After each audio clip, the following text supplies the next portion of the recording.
Hi, this is Adam Yakabuski with Parkland Peonies, and today we're going to be talking about everything garlic. The main topics will be how to properly dry garlic. So here we are in the drying shed of Parkland Peonies. So we specialize in peonies, but we also grow lots and lots of garlic. We have about 20,000 heads of garlic that we've processed this year, or are processing. And the crucial thing about garlic is drying it to make sure this garlic is going to last the 8 months that we need it to last, or even possibly right until spring, because sometimes we like to do some spring planting as well. So the first thing that people ask me is, how do you know that your garlic is ready to be pulled and starting to dry? So there's one indication that you should actually observe in your garden, or for my case, in the field. So when the first 3 leaves of the garlic is starting to dry and actually turns brown, this is the proper time to harvest your garlic. The rest of the stalk is still going to be green, but this is an indication that your garlic is ready to be processed. If you wait too long and you wait for the garlic stem to dry out completely right to the top, what's going to happen is your garlic is going to start splitting. Your garlic is not going to last as long because the bulb is actually, the papers on the bulb are not going to protect it over that long period of time that you need.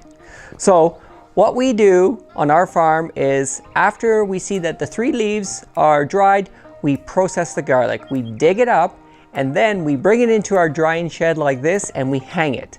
The most important thing is, when you're hanging garlic, is to make sure that there's lots of air movement within the garlic. And as you can see, we have lots of garlic here. Because we have such a huge amount of garlic, we use fans to circulate air all the time to make sure that there's some movement. Another thing that you should consider when drying garlic is to make sure that it is not in a sunny location.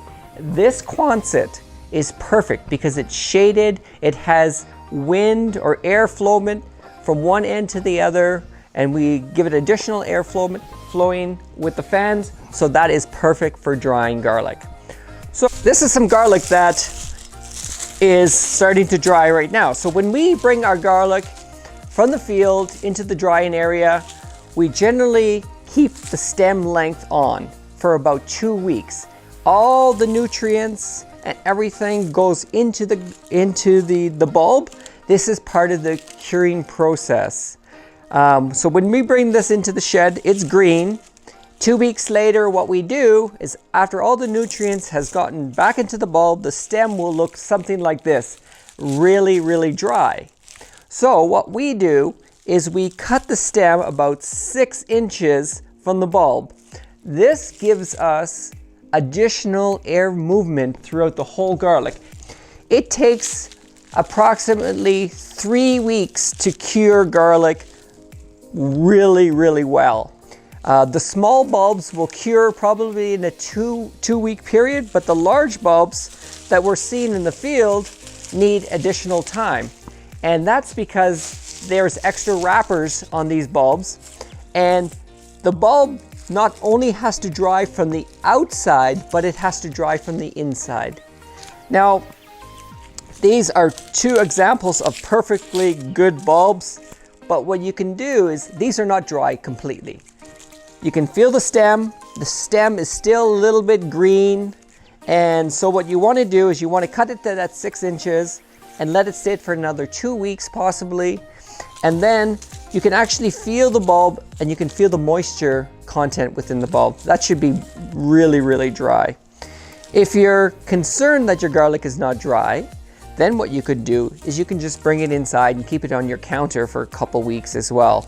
Now, I mentioned that if you keep your garlic too long into the field and it's dried out completely, like something like this, and your garlic starts splitting, it doesn't mean that your garlic is not good. You can still eat your garlic, you can still plant your garlic, but the one thing that you will not get is you will not get long time storage of your garden, because you will have, the cloves will be all exposed.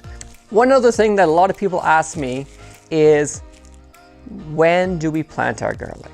So it is getting to about the time that we plant our garlic. We usually start planting September 30th.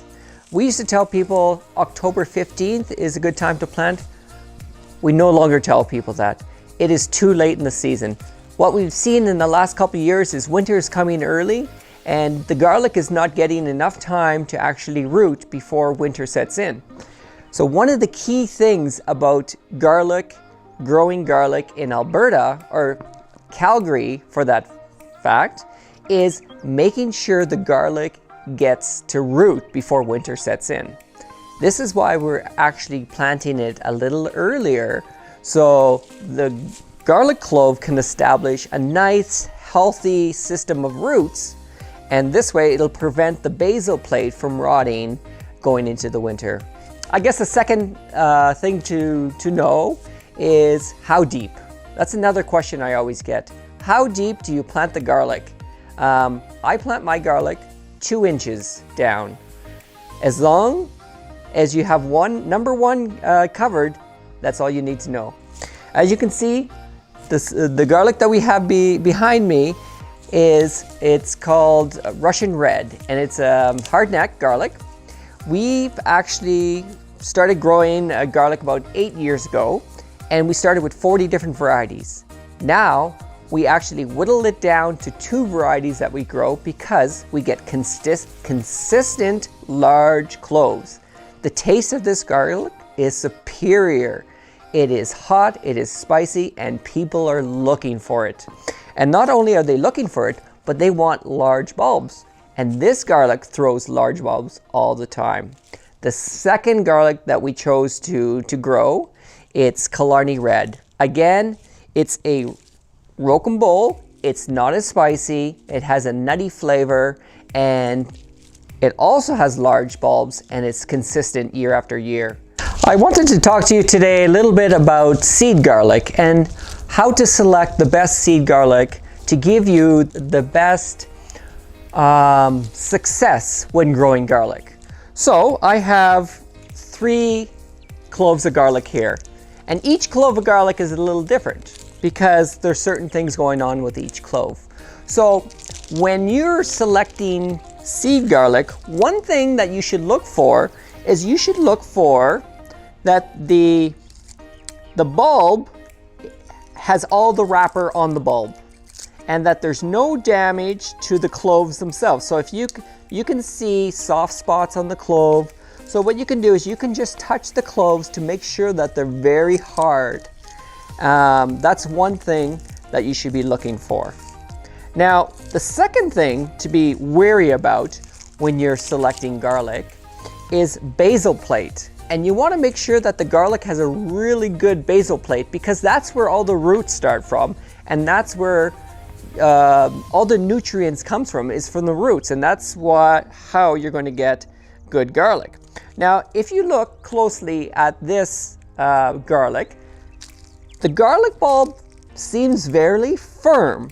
We have lots of wrapper on the garlic bulb, but if you turn it over and look at the basal plate, you can see that there has been some damage to the basal plate. Now, this could be mechanical damage from the machine that was used to process the garlic, or it could be like a basal rot or something like that. So this would not be a very good garlic to plant for seed garlic. Now, this could be good culinary garlic. It would taste the same, but I would not plant this garlic. Here, I would say this is a perfect garlic. We got a nice size bulb, and the thing about, I always say size does matter, because the bigger the clove you get and the bigger the clove you plant, that equals a big garlic bulb the following year, because all that, the clove is actually food for the bulb that grows next year. So we got a nice tight wrapper here all the way up. We have a really healthy root here that you can see that the root was really good. And if I look carefully at this one here, there's no damage whatsoever to the basal plate. It's just fantastic. So now what we're going to do is we're just going to take this bulb apart. Now this bulb that we're looking at, this is Killarney Red. And the thing is with Killarney Red, the wrappers on it, you don't get much wrapper on the clove itself, but there's a lot on the outside. So as you can see, the bulb size or the clove size on this is quite large.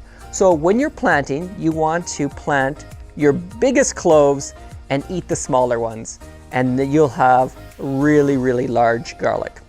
The Russian Red garlic is known for its large cloves.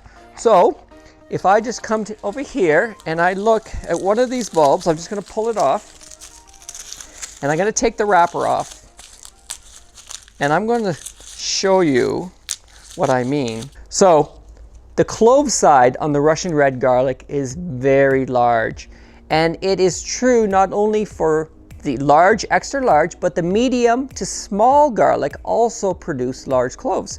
So these are the ones that you want to be planting for very successful large garlic the following spring. Okay, so today I'm going to show you a little bit about hanging garlic. Now we choose to hang our garlic on strings because we have such a large quantity. But if you need to dry out your garlic, you don't necessarily need to use this method. You can store it flat, but just as long as there's lots of air circulation in the garlic. But this is a really good method, and it actually takes up not very much space for a lot of garlic.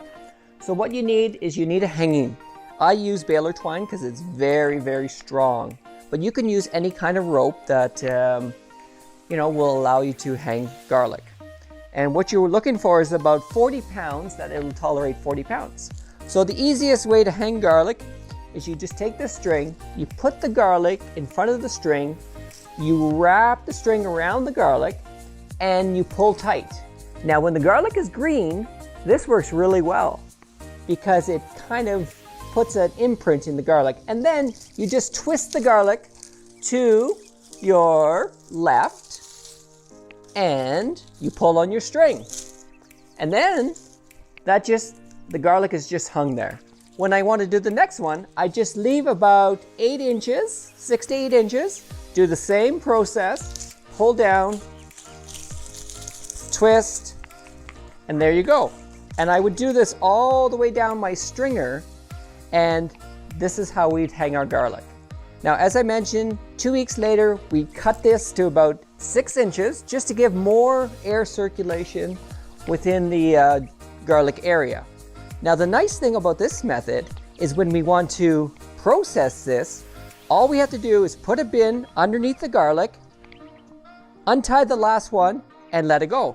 Now what will happen is these will all drop down automatically because they're not tied. They're just kind of sitting there. So we just loosen it and the garlic comes off like this. Fantastic. Easy processing. Thank you for watching, and I hope to see you planting garlic in the near future.